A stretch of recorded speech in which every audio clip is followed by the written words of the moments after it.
Welcome back to my channel. ഇന്നത്തെ special ഒരു പരിപ്പുവട റെസിപ്പിയാണ്. ഇത് തയ്യാറാക്കുന്നതിന് വേണ്ടി ഒരു 5 മണിക്കൂർ വെള്ളത്തിലൊന്ന് കുതിർത്ത് വെച്ച വടപ്പരിപ്പാണ് എടുത്തിട്ടുള്ളത്. വടപ്പരിപ്പ് എന്ന പേരിൽ തന്നെ ഇത് സൂപ്പർ മാർക്കറ്റുകളിലൊക്കെ കിട്ടുന്നതുമാണ്. ഈ കുതിർത്ത് വെച്ച പരിപ്പിൽ വെള്ളം നന്നായിട്ടൊന്ന് വാർന്നു പോയ ശേഷം വേണം ഇത് ഒന്ന് ക്രഷ് ചെയ്തെടുക്കാനായിട്ട്. ഇതിൽ നിന്നും ഒരു 2-3 സ്പൂണ് ക്രഷ് ചെയ്യുന്നതിന് മുൻപായി ഒന്ന് മാറ്റി വെക്കേണ്ടതായിട്ടുണ്ട്. അതിനുശേഷം ഇതൊന്ന് ക്രഷ് ചെയ്തെടുക്കാം. ഈ ഒരു രീതിയിൽ വേണം ഇതൊന്ന് തയ്യാറാക്കിയെടുക്കാൻ. ഒട്ടും തന്നെ വെള്ളം ചേർത്ത് കൊടുക്കാതെ വേണം ഈ പരിപ്പ് ഈ ഒരു രീതിയിൽ അരച്ചെടുക്കുന്നതിന്.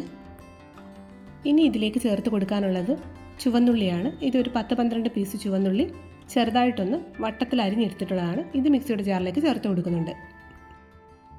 ചുവന്നുള്ളി കുറച്ചധികം ചേർത്ത് കൊടുക്കുന്നത് പരിപ്പുവടയ്ക്ക് നല്ലൊരു ടേസ്റ്റ് തരും. ഇനി ഇതിലേക്ക് ചേർത്ത് കൊടുക്കുന്നത് ഒരു വറ്റൽമുളക് ചെറുതായിട്ടൊന്ന് മുറിച്ചെടുത്തിട്ടുള്ളതാണ്. ഇതിനോടൊപ്പം തന്നെ കുറച്ച് കറിവേപ്പിലയും ചെറുതായി അരിഞ്ഞ ഇഞ്ചിയും ഒരു പച്ചമുളകും കൂടെ ചേർത്ത് ഒന്ന് ക്രഷ് ചെയ്തെടുക്കുന്നുണ്ട്.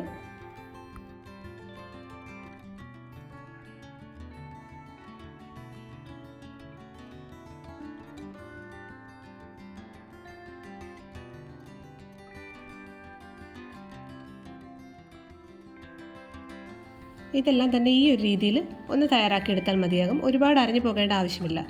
ഇതിനി നേരത്തെ തയ്യാറാക്കി വെച്ചിരിക്കുന്ന പരിപ്പിലേക്ക് ചേർത്ത് കൊടുക്കാം.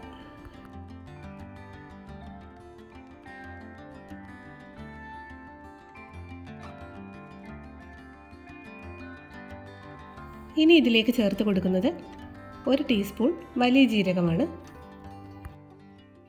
ഇത് ഇഷ്ടമുണ്ടെങ്കിൽ ചേർത്ത് കൊടുത്താൽ മതി. പക്ഷേ ഇതിൻ്റെ ഫ്ലേവർ നല്ലൊരു ടേസ്റ്റാണ് പരിപ്പുവടയ്ക്ക് തരുന്നത്. പിന്നീട് ചേർത്ത് കൊടുക്കാനുള്ളത്, ആദ്യം നമ്മൾ കുറച്ച് പരിപ്പ് മാറ്റി വെച്ചിട്ടുണ്ടായിരുന്നു ക്രഷ് ചെയ്തെടുക്കാതെ. ആ പരിപ്പ് ഇതിലേക്ക് ചേർത്ത് കൊടുക്കണം. ഇങ്ങനെ പരിപ്പ് ചേർത്ത് കൊടുക്കുമ്പോൾ പരിപ്പുവട തയ്യാറാക്കി കഴിയുമ്പോൾ കാണാൻ നല്ലൊരു ഭംഗി ഉണ്ടാവും. ഇനി ഇതിലേക്ക് ആവശ്യത്തിനുള്ള ഉപ്പ് കൂടെ ചേർത്ത് കൊടുക്കാം. അതിനുശേഷം ഇത് നന്നായിട്ടൊന്ന് മിക്സ് ചെയ്തെടുക്കാം.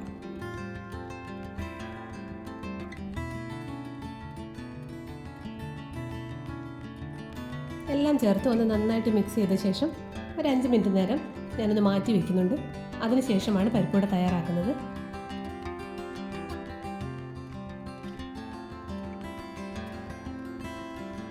ഒരു 5 മിനിറ്റിന് ശേഷം ഈ തയ്യാറാക്കിയ മാവിൽ നിന്നും ഇതുപോലെ ചെറിയ ബോളുകളായി ഇതെല്ലാം ഒന്ന് മാറ്റി വയ്ക്കുന്നുണ്ട്. അതിനുശേഷമാണ് ഞാനിത് തയ്യാറാക്കുന്നത്.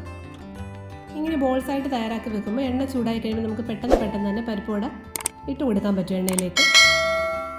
ഇനി ഇത് തയ്യാറാക്കുന്നതിന് വേണ്ടി ഒരു പാൻ അടുപ്പത്ത് വെച്ച് കൊടുക്കുന്നുണ്ട്. ഇത് നന്നായി ഒന്ന് ചൂടായ ശേഷം ഇതിലേക്ക് ഓയിൽ ചേർത്ത് കൊടുക്കുന്നുണ്ട്.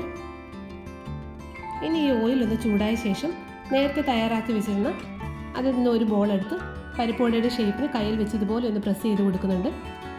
അതിനുശേഷം ഇത് എണ്ണയിലേക്ക് ഇട്ട് കൊടുക്കാവുന്നതാണ്.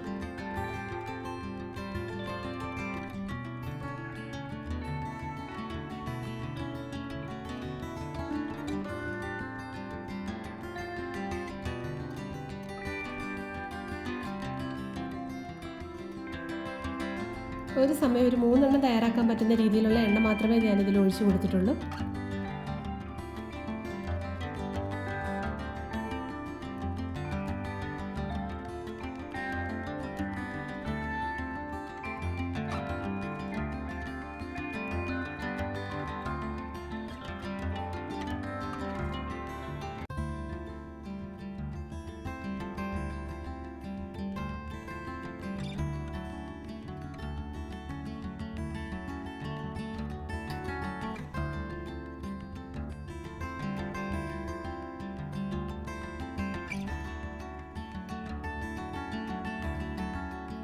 ഇനി ഇതെല്ലാം ഒന്ന് മറിച്ചിട്ട് കൊടുക്കുന്നുണ്ട്.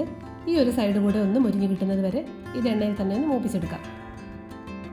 പരിപ്പ് നമ്മൾ തയ്യാറാക്കി എടുക്കുന്ന സമയത്ത് ഒരുപാട് വെള്ളം ഇല്ലാതെ വേണം തയ്യാറാക്കി എടുക്കാൻ. അല്ലെന്നുണ്ടെങ്കിൽ ഒരുപാട് സമയം എടുക്കും. ഇത് ഒന്ന് മൂത്ത് കിട്ടുന്നതിന് വേണ്ടിയിട്ട് ഒരുപാട് സമയം എടുക്കും വെള്ളം കൂടുതലാണെങ്കിൽ.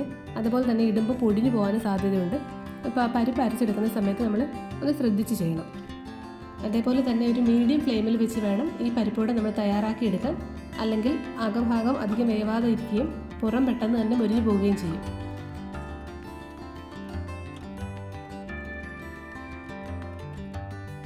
ഇതെല്ലാം ഒന്ന് കോരി മാറ്റിയ ശേഷം ബാക്കിയുള്ളത് കൂടി ഞാൻ ഇതുപോലെ തന്നെ തയ്യാറാക്കി എടുക്കുന്നുണ്ട്. പരിപ്പുവട നമുക്ക് വീട്ടിൽ തന്നെ എളുപ്പത്തിൽ തയ്യാറാക്കി എടുക്കാൻ പറ്റുന്ന ഒരു റെസിപ്പി കൂടിയാണ്. നിങ്ങൾക്കും പരിപ്പുവട ഇഷ്ടമാണെങ്കിൽ ഈ രീതിയിലൊന്ന് തയ്യാറാക്കി നോക്കുക. വളരെ ടേസ്റ്റാണിത്. ഞാനിവിടെ 1 കപ്പ് പരിപ്പാണ് എടുത്തിട്ടുള്ളത്. ഇതിൽ നിന്നും ഈ ഒരു സൈസിലുള്ള 12 പരിപ്പുവട ഉണ്ടാക്കിയിട്ടുണ്ട്. എല്ലാവർക്കും ഈ ഒരു റെസിപ്പി ഇഷ്ടമായെന്ന് വിചാരിക്കുന്നു. ഈ ഒരു റെസിപ്പി നിങ്ങൾക്ക് ഇഷ്ടമായെങ്കിൽ എൻ്റെ ചാനൽ സബ്സ്ക്രൈബ് ചെയ്യാനും ലൈക്ക് ചെയ്യാനും ഷെയർ ചെയ്യാനും മറക്കരുത്. അപ്പോൾ മറ്റൊരു നല്ല റെസിപ്പിയുമായി വീണ്ടും കാണാം. Have A nice day. Thank you.